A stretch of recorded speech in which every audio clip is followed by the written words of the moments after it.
Welcome back to Life Journey Production Studios. This is Keith, and today we're going to learn how to do a macro to use 3 HyperDecks. You could use up to 4 HyperDecks with an Atem Mini, Mini Pro ISO, Extreme ISO, and I believe that's pretty true to most of Blackmagic Design's devices. So if I change to this new screen,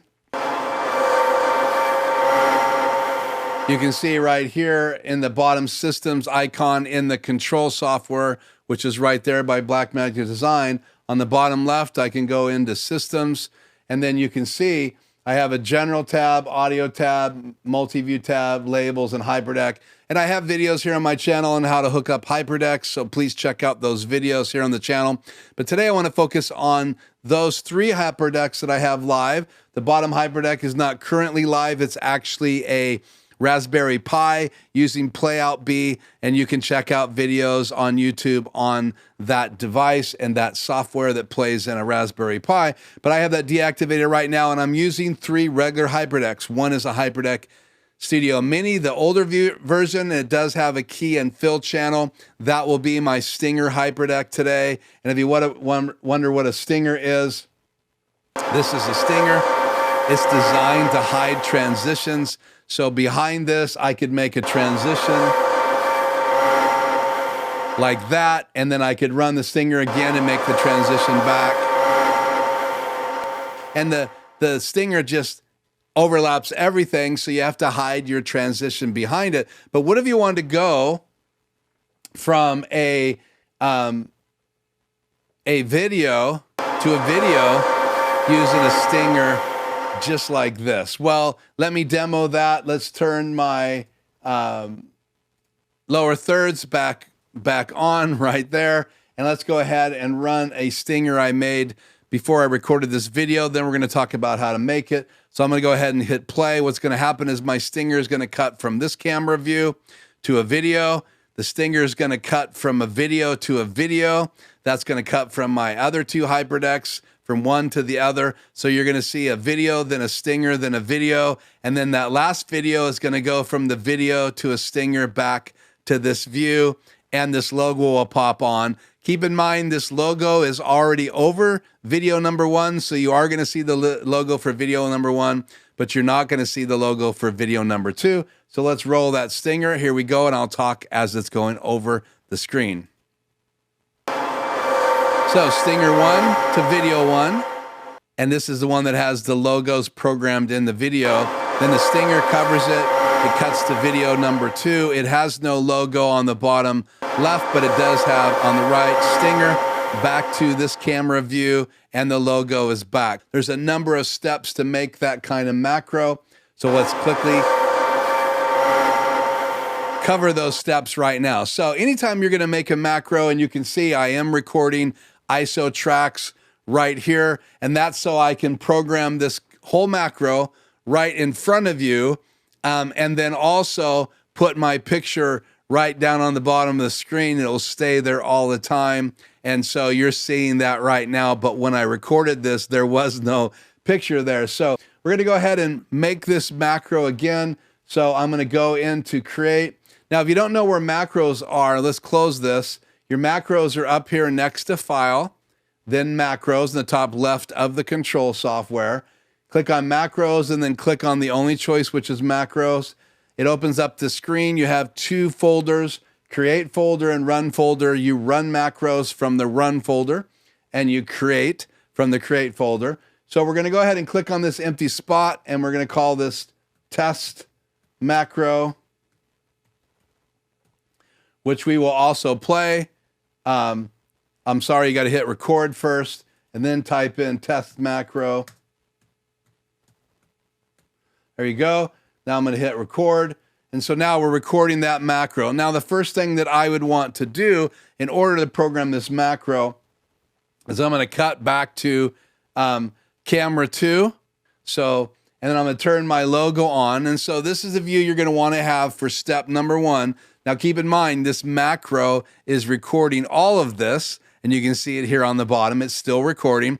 So I want to be in this view. So I've cut to this camera, and if you're already on this camera angle, just cut away and back again. So that's how you do that. And then make sure that you also go into your media player. So you can see this on the media player. I move the macros out of the way. And now what I'm going to do is I'm going to drop in my logo in media player 1 and then my background that I used in SuperSource in number 2, just to make sure that the logo's still there. I'm on this particular camera, and I also have the background in the back in case I need it later. And so that's done. And then what I'm going to do is I'm going to go back up and make a pause. I'm going to create a 1-second pause just to get all of those things programmed and ready. So this is where the macro starts with this view right here. And now I want to run my stinger. And so we're going to cut back over here to this view. And then on my stinger is up here in downstream key number 1. It's HyperDeck 1, and it comes into channel 5 and 6 fill and key in my Atem Mini Extreme ISO. So that's the channel we're going to cut to. And then I want to make sure up here in my media player, so that's my downstream key right here, which we're going to turn on, which will make the stinger cover everything, and it will play. But I want to go into my media player, into my HyperDecks, and make sure that my stinger is selected, because I have my subscribe logo, and I also have my stinger in there. So I'm choosing my stinger, I'm choosing that HyperDeck, and now that I have everything set, I simply want to turn on my stinger. So there it goes. And so my stinger plays all the way through, but my stinger is 4 seconds long. And so I'm going to create a 2-second pause. So if your stinger is 3 seconds, then you would probably want to just do a 1-frame pause and then do a transition and then another 1-frame pause or 2-frame pause to get the stinger completely off the air and then turn it off. So I'm going to do a 2-second pause. So I go up here to the pause button. I'm going to type in 2 seconds, 1, 2. I'm going to hit pause, and then I'm going to cut to the channel that I want to play the first video in, which is right now, I have it coming into channel 3 because it is my shuttle.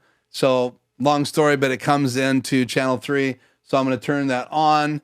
And when it doesn't play like that, I still have time to go over here and click on it and hit play.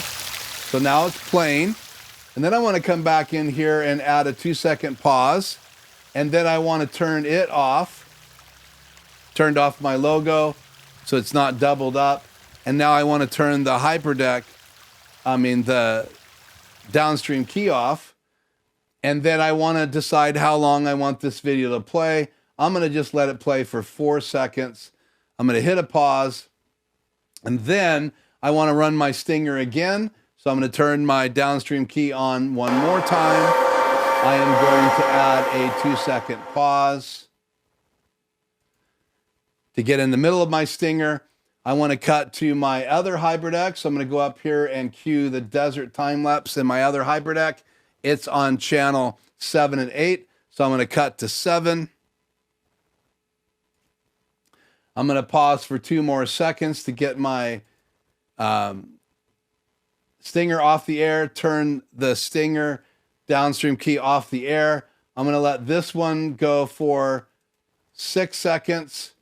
I'm going to then make my final transition, but I do want to turn my downstream key on again so my stinger plays.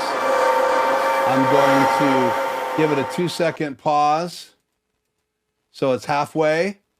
I'm going to make the final transition, but before I make the final transition, I want to turn my logo back on the screen, and then I want to cut back to camera 2. I'm going to do a 2-second pause to get my stinger off the air. I could do a 3-second pause, then I'm going to go over here and turn my downstream key off, and now I'm done programming the macro.